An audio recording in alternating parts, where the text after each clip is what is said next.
You are missing the point and people are taking advantage of you because of it. When you cannot deduce why someone is acting in any particular way, it's not because they are illogical or stupid. It's simply because you cannot discern the intent behind their actions. Remember that they are also intelligent, sentient human beings just like yourself, and that there is never no reason behind anyone's actions. We all like to think that we understand why everybody does everything based on our own line of logic. However, that's simply not the case. There are other perspectives out there.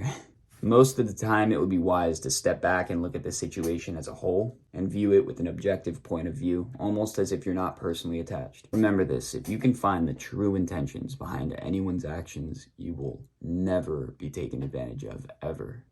Just won't happen. Not possible. Obviously, we're human beings. We can't do that 100% of the time. I'm not asking you to be perfect. I'm just saying look at the situation as a whole and gather all the evidence that you can to make your own opinion on it.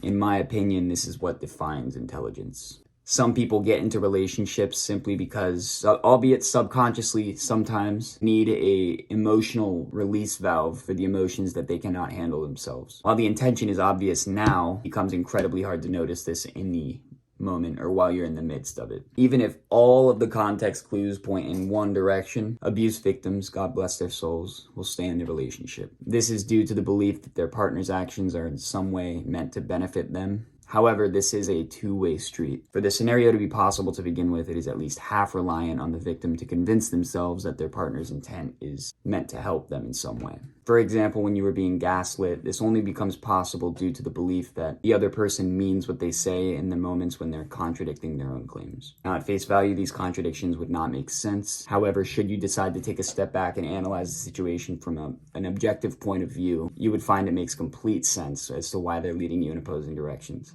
Study the relationships of your friends and people who are close to you, because those will really allow you to understand more about how you can make a change in your own personal relationships. It's hard to watch friends go through something like that, but if you can just be there for them when the time comes, I'm sure that they'll really appreciate that. Leave a like if you learned something. Share this with someone close if you think it might help. As always,